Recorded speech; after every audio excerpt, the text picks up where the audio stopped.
Now let's get into the average 401k balance in your 50s. Let me know in the comment section down below if you're ahead or behind.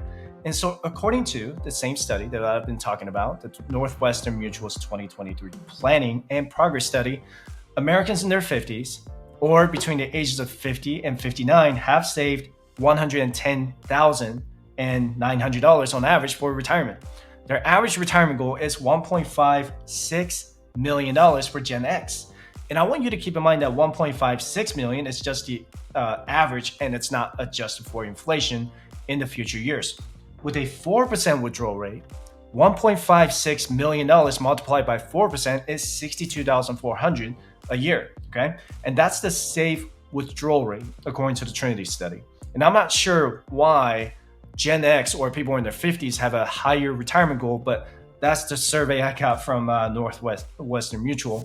And if you adjusted $62,400 by inflation, and let's say people in their 50s on average want to retire in 10 years, that $62,400 would turn into $80,000 a year in the year 2033. So that $80,000 a year in retirement would require these people in their 50s to adjust their retirement goal to $2 million.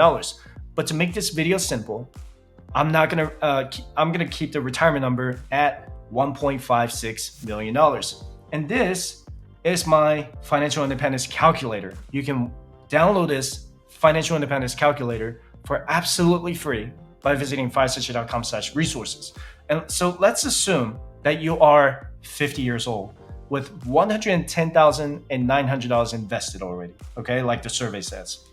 I'm also gonna assume that your investments make a 7% average annual return, and I'm gonna put the annual expenses down here to $62,400 in this block, which gives you a retirement number of $1.56 million. So if you're looking to retire at the age of 60, you're gonna have to invest at least $97,000 a year or $8,000 a month. Unless your income is at least $150,000 or $200,000 a year, this is going to be very hard to achieve.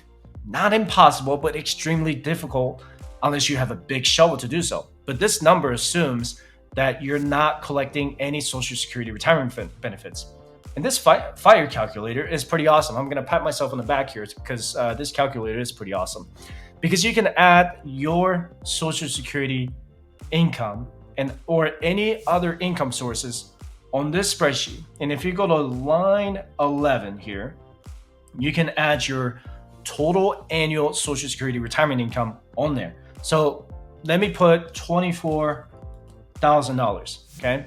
If you're looking to collect $2,000 a month from Social Security, if you include your Social Security, instead of $8,000 a month, you'll just need to invest $4,400 a month to achieve $960,000 for your retirement number. That's incredible, right? You can even put your other income sources like your net real estate income, dividend income, or other pensions under line 11 of this calculator. But the other thing you'll need to adjust is your retirement age, okay? Because you can't collect your Social Security retirement at the earliest until the age 62. So you'll get your full retirement benefit at age 67 and then the max retirement at age 70. So if I change it to 62, your monthly investment will be reduced to $3,300 a month, okay? So that's not as bad as $8,000, right? Now, let's take a look at my 401k calculator here, okay, for people in their 50s. With Social Security retirement benefits, I'm gonna assume that you need at least $1 million in your 401k to retire comfortably. The gross income I'm gonna start is $70,000 per year for this scenario. And I'm gonna start with a 15% contribution rate. And I'm also gonna add a 3% employer contribution rate every year. And I'm also gonna assume that the investments will perform a 7% average annual return until retirement. And I'm also gonna assume that your gross income will increase an average of 2% annually, which means that both your personal and employer contributions will increase by 2% annually. But the problem with just the 15% contribution rate is that you're only gonna have $568,000 invested by the time you're 62, which is about $22,700 in annual retirement income with a 4% withdrawal rate. It might not be enough for your retirement if you retire at the age of 62, but at the age of 67, that's over $900,000 invested, which will give you $36,000 a year in annual income. You could also wait until age 70 to have over $1.1 million, and you could collect the maximum Social Security retirement benefits. The choice is yours. It's completely up to you. Now, let me go to the next tab here and explain to you why you need to work on getting your retirement savings rate to 25%. So if you're 50 years old with $110,000 invested with a 25% savings rate, making $70,000 a year in gross income, you should have $735,000 by age 62, almost $1.2 million by age 67, and over $1.5 million by age 70. Now, I know a lot of you in your 50s watching this are becoming anxious about your retirement savings. And I'm not just guessing, because I've talked to several people in my individual sessions who are in their late 40s, early 50s, trying to figure out if they have enough money invested in their retirement savings. And here's the truth. Like that Yahoo Finance article said, Gen Xers are in the worst financial situation than any other generation. Not every one of you, but in general sense, okay? There are many contributing factors to why that is. So I'll probably make a separate video about that in the future. Gen Xers carry the most student loan debt and credit card debt. You can look that up and fact check me. Millennials actually have the second most debt, right behind Gen Xers.